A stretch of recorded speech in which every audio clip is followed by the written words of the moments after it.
Hello guys, welcome to Pakistani फी reaction. तो कैसे हैं आप सब? उम्मीद है आप सब खैरियत से होंगे, ठीक होंगे, आबाद होंगे। हमारी दुआ यही है आप खुश रहे, आबाद रहें। चैनल पर न्यू हो तो चैनल को सब्सक्राइब कर ले, लाइक कर ले, शेयर कर ले, ताकि हर आने वाली वीडियो आप तक जल्द से जल्द मिल सके। तो मेरा नाम है अफान। आज बहुत कमाल की वीडियो लेके आऊँ। आज हम जानेंगे पाकिस्तान वर्सेस इंडिया की मिलिट्री पावर। बहुत अहम किरदार अदा करती है मिलिट्री। तो बिना किसी देरी की काउंट करते हैं 2025 में कौन सी जो है ना ज्यादा तेज है। तो बिना किसी तरीके की काउंट करते हैं कौन पावरफुल है। 3, 2, 1 एंड स्टार्ट। दोस्तों, भारत और पाकिस्तान इन दोनों ही देशों के बीच अपनी अपनी मिलिट्री को मॉडर्नाइज करने की रेस एक बार फिर जोर पकड़ चुकी है, जिसमें एक तरफ जहां भारत अपनी मिलिट्री के अधिकतर हथियारों का निर्माण देश में ही करने पर जोर देते हुए इंडियन डिफेंस इंडस्ट्री को सेल्फ रिलायंट बनाना चाहता है, तो वहीं पाकिस्तानी फौज कैसे भी करके अपनी मिलिट्री फायर पावर को भारत के खिलाफ मजबूत करने के लिए जमकर बाहरी देशों से हथियार खरीद रही है। इन दोनों ही देशों द्वारा अपनी अपनी फौजों के लिए हथियारों को एक्वायर करने की अप्रोच अलग अलग है, जिसमें भारतीय फौज को भविष्य में तो फायदा होगा, लेकिन क्योंकि अभी इंडियन डिफेंस कंपनीज की हथियारों के प्रोडक्शन की रफ्तार इतनी तेज नहीं है, जिसके चलते वर्तमान समय में इंडियन मिलिट्री के कई हथियार जो कि रिटायर होने की कगार पर हैं या जिनकी सख्त आवश्यकता फिलहाल भारतीय फौज को है, उनकी सप्लाई होने में काफी ज्यादा डिले देखने को मिल रहा है। तो वहीं दूसरी ओर पाकिस्तानी फौज न सिर्फ अपने पुराने हथियारों को तुर्की की मदद से रिपेयर व रिप्लेस करते जा रही है, साथ ही चीन के दम पर ये कई तरह के मॉडर्न व एडवांस हथियारों की खरीद करते हुए अपनी मिलिट्री फायर पावर में दिन ब दिन इजाफा करते जा रहे हैं। इंडियन एयरफोर्स के पास सुखोई व राफेल जैसे बेहतरीन फाइटर जेट्स हैं, जिनके मुकाबले पाकिस्तान के पास F-16 और J-10 जैसी शानदार मल्टी रोल जेट्स मौजूद हैं। लेकिन भारत जहां 5वीं पीढ़ी के स्टेल्थ फाइटर जेट्स का निर्माण अपने ही दम पर करने की प्लानिंग बना रहा है, जिसके निर्माण में साल 2030 से 2035 तक का समय लग सकता है, तो वहीं पाकिस्तान न सिर्फ चीन से शेंगयांग FC-31 स्टेल्थ फाइटर जेट को खरीदने वाला है, बल्कि ये तुर्की के साथ मिलकर कान 5th जनरेशन फाइटर जेट्स का भी निर्माण अगले कुछ ही सालों में कर सकते हैं। यही नहीं बल्कि चीन और तुर्की जैसे दो बेहतरीन कॉम्बैट ड्रोन्स बनाने वाली देशों के एडवांस कॉम्बैट ड्रोन्स भी पाकिस्तान की मिलिट्री में लगातार बढ़ते ही जा रहे हैं। ऐसे में पाकिस्तानी एयरफोर्स अगले कुछ ही सालों में भारत के लिए एक बहुत ही बड़ा चैलेंज पेश कर सकती है।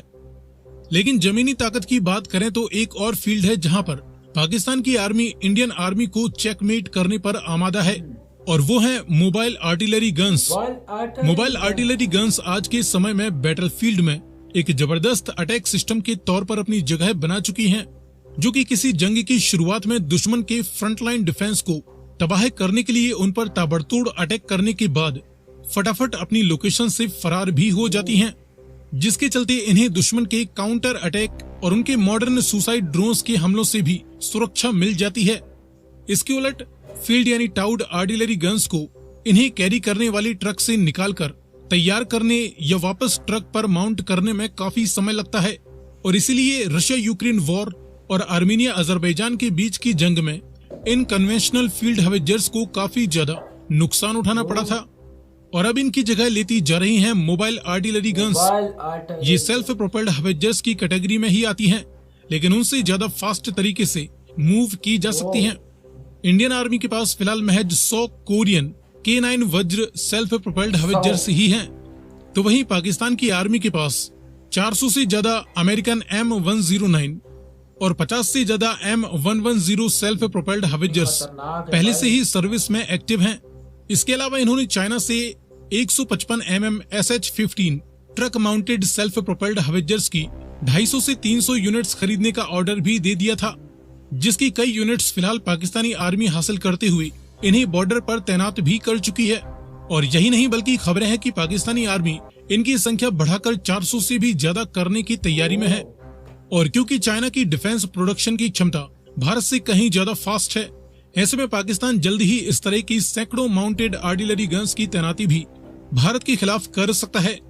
इस तरीके से देखा जाए तो पाकिस्तान की आर्मी के पास इंडियन आर्मी की तुलना में एक के मुकाबले 10 माउंटेड आर्टिलरी गन्स की संख्या बढ़ने वाली है। अब हालांकि भारत इस फील्ड में सेल्फ रिलायंट भी हो चुका है, और कई इंडियन डिफेंस कंपनीज भी अब इस तरह की आर्टिलरी गन्स का निर्माण करने लगी हैं, लेकिन इंडियन मिलिट्री की लचर ब्यूरोक्रेटिक प्रोसेस के चलते कई हथियारों को हासिल करने की प्रक्रिया बेहद स्लो हो जाती है। ये क्या? भारत ने साउथ कोरिया से एडिशनल 100 K9 वज्र को खरीदने के संकेत काफी समय पहले दे दिए थे, लेकिन अब तक इसका ऑर्डर नहीं दिया जा सका है। इसके अलावा भारतीय फौज 800 से ज्यादा made in India mounted artillery guns खरीदने की तैयारी में भी है, जिसमें भारतीय डिफेंस कंपनी कल्याणी की माउंटेड आर्टिलरी गन्स, DRDO की advance truck mounted artillery guns और ऑर्डिनेंस फैक्ट्री बोर्ड की धनुष आर्टिलरी गन्स को कंसीडर किया जा रहा है। भारतीय कंपनी कल्याणी ने तो बीते साल आर्मेनिया को अपनी माउंटेड आर्टिलरी गन्स की सप्लाई करना भी शुरू कर दिया है, लेकिन अभी तक भारत ने इस दिशा में कोई सख्त कदम नहीं उठाया है। ऐसे ही चलता रहा तो भारतीय फौज के लिए बॉर्डर पर चाइनीज मिलिट्री की ताकत को काउंटर करने की तैयारी तो छोड़िए, बल्कि पाकिस्तानी फौज का ही मुकाबला करना मुश्किल हो सकता है। अब भारत पाकिस्तानी फौज की इस बढ़ती ताकत को काउंटर करने के लिए क्या काउंटर एक्शन लेता है, ये देखना बेहद दिलचस्प होगा। फिलहाल इस बारे में आपकी क्या राय है, कमेंट में लिखकर बताएं। साथ ही आगे आप किस टॉपिक पर जानकारी देखना चाहते हैं, अपनी रिक्वेस्ट भी कमेंट में कर सकते हैं। यार आपको ये वीडियो कैसी लगी यार? मैं तो यही कहता हूँ कि भारत जो भी है ना, भारत पाकिस्तान भारत के सामने नहीं टेक सकता, क्योंकि भारत जो है ना, और दूसरा ये कि भारत जो है वो अपने खुद के अल्टरी जो भी चीज़ें वो अपनी कोशिश कर रहा है कि खुद की बनाई जाए, और पाकिस्तान जो है वो कभी चाइना से ख़रीद ले, कभी रशिया से ख़रीद रहा है, मतलब वो औरों मुल्कों से ले रहा है, और भारत खुद के बना रहा है, तो ये बहुत अच्छी बात है। और दूसरा ये कि भारत भी अभी कोशिश कर रहा है, भारत भी चल रहा है यार। लेकिन मैंने ये सोचा नहीं था कि पाकिस्तान जो है ना हर चीज़ में पीछे रहता है भारत से, लेकिन इस चीज़ में कितना आगे, थोड़ा बहुत आगे है। लेकिन ये है कि गलत है यार, ये अपने डॉलर्स और ये सारा कुछ जो है ना हम ही ज़ाया करवा रहे हैं। तो आगे जो वक्त आने वाला है वो भारत का है, क्योंकि भारत इतनी तेज़ी से ग्रोथ कर रहा है। वो खुफिया चीज़ें रखी है, मतलब वो दिखाता नहीं है कि मैं ये बना रहा हूँ या वो बना रहा हूँ। एक वो था, उसमें वो लोग बना रहे थे तो चाइना वाले बड़े हंस रहे थे, और भी कई जो है ना फेल हुआ, तो ये कह रहे थे ये सिर्फ बातें करते हैं। लेकिन जब इन लोगों ने टेस्ट करके दिखाया ना, तो सारों की आंखें दंग रह गई थी। और अभी भारत जो जो चीज़ें बना रहा है, बड़े बड़े ममालिक भारत के पास आ रहे हैं कि यार हमें भी ये चीज़ बना के दो, हमें भी ये चीज़। तो मतलब भारत आगे की सोचता है, और इससे कई मिलियंस ऑफ डॉलर्स का इनका फ़ायदा है। जब भारत में एक चीज़ बन रही है और भारत में, और मेड इन इंडिया जब नाम लिया जाएगा कि मेड इन इंडिया, यार मेड इन इंडिया, कितना फ़ख्र महसूस होता है कि यार वाकई कोई चीज़ बनी है। आपको क्या कहना है? कमेंट सेक्शन में ज़रूर बताएं कौन ज़्यादा पावरफुल है, क्या हिसाब है। मुझे तो यार पावरफुल अभी भी भारत ही लग रहा है, क्योंकि कई जंगें हुई है आपके सामने है, जो है ना भारत ने जीते हैं। आपका क्या कहना है? कमेंट सेक्शन में अपनी राय ज़रूर दे। तो आज के लिए इतने ही, तब तक के लिए अपना ख्याल रखिएगा।